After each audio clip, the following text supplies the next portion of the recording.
Hello, everyone, and welcome back to another episode of the Idle Park Talk Show. Let me ask you a simple question. What if I told you that the biggest issue between the United States and Iran isn't nuclear weapons? What if the real battle isn't even about sanctions? What if it's all about something far more valuable than both? Specifically, who controls one of the most important waterways on Earth? Over the past few days, we've seen more missile strikes, more threats, more accusations, and yet somehow we are still told that the ceasefire holds. So today, I want to explain why the fighting continues, why the negotiations haven't collapsed, and why the Strait of Hormuz may determine whether this conflict ends in peace or becomes the spark for another war. Let's get into it. Despite the Memorandum of Understanding between the United States and the Islamic Republic of Iran to cease hostilities, the parties have continued to exchange fire. The most recent rounds of fighting happened this weekend when the United States targeted multiple missiles and drone facilities in Iran on Friday. The Revolutionary Guard responded by striking U.S. military assets in the region and warned that any further U.S. attacks would be met with a broader response. Thank God, there has been no further military actions by the United States, and so both parties have returned to the fragile ceasefire. Come to think of it, ceasefires in the Gulf region seem to have a whole different meaning.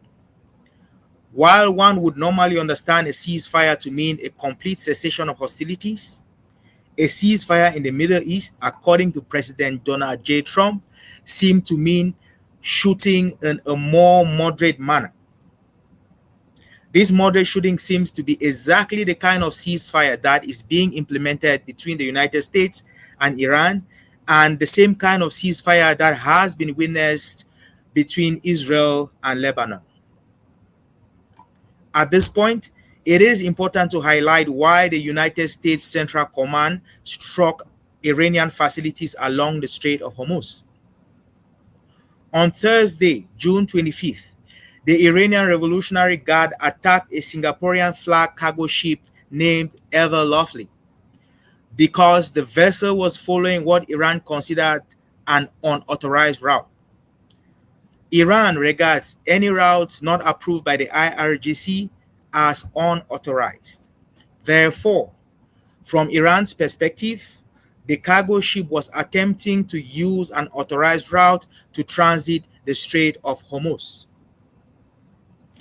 Iran's Revolutionary Guard had previously warned all ships to use only Iranian-controlled routes through the straits, viewing any other routes as a challenge to their territorial authority.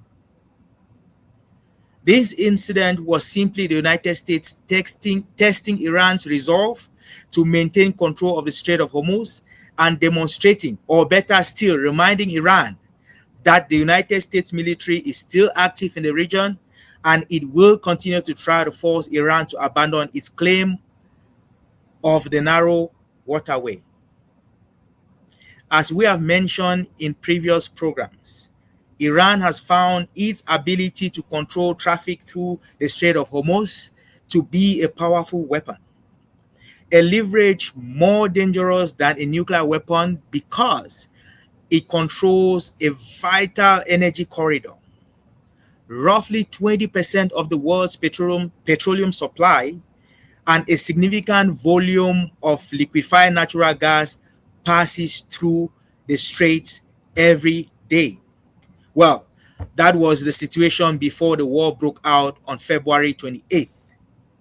As of today, traffic through the Strait of Hormuz has grounded to a halt, with only a handful of vessels making the journey each day.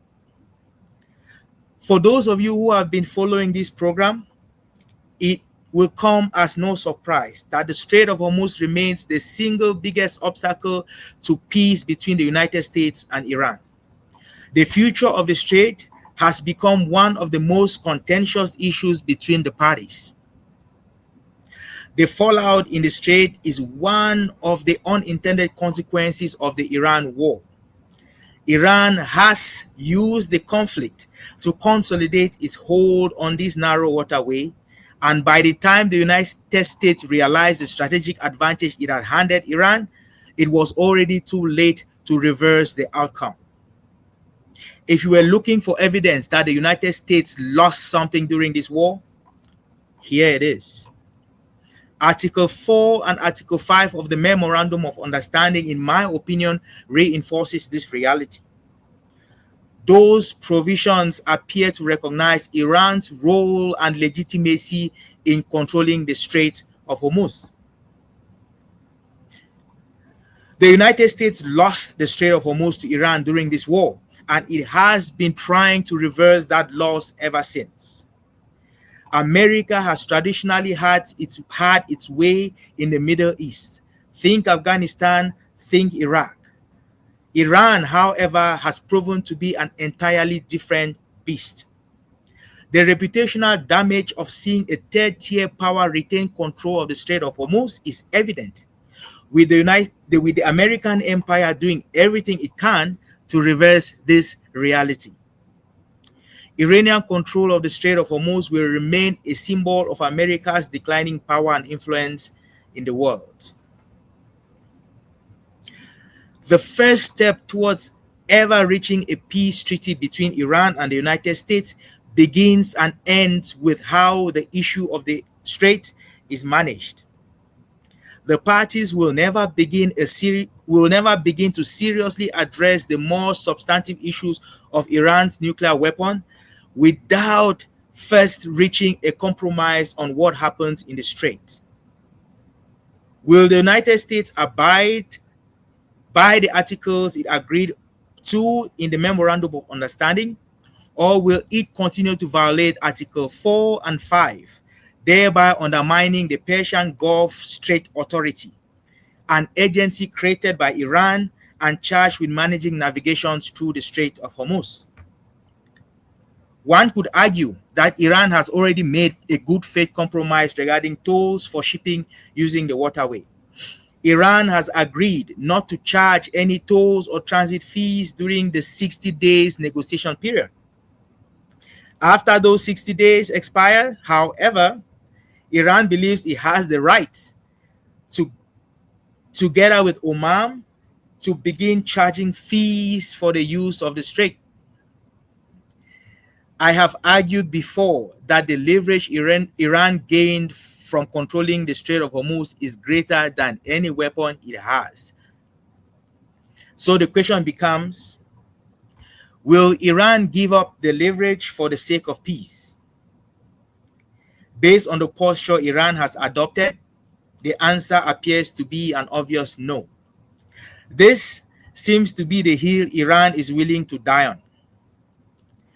In my opinion, when it comes to the Strait of Hormuz, America is the party most likely to make significant concessions, a loss it may later try to recover by demanding more substantial concessions from Iran when negotiations eventually turn to the nuclear issue.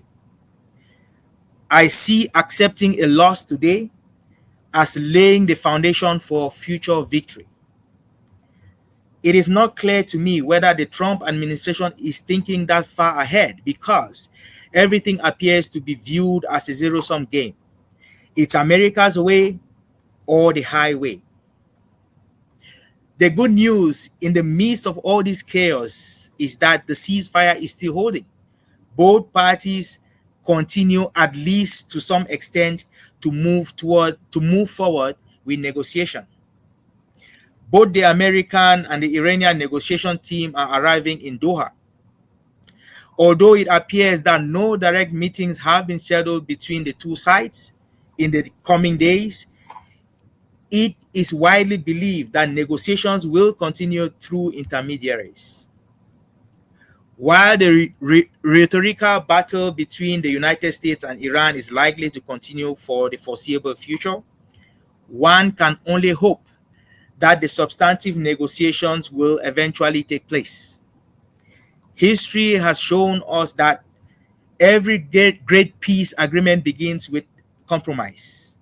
But history also teaches us that every failed negotiation begins with someone believing that they have more leverage than the other side. Whether the United States or Iran can avoid making that mistake remains to be seen. One thing is certain: the next few weeks may shape the future of the Middle East for years to come. We will continue to follow every development right here on the Idle Park Talk Show. Thank you for watching, and see you next time.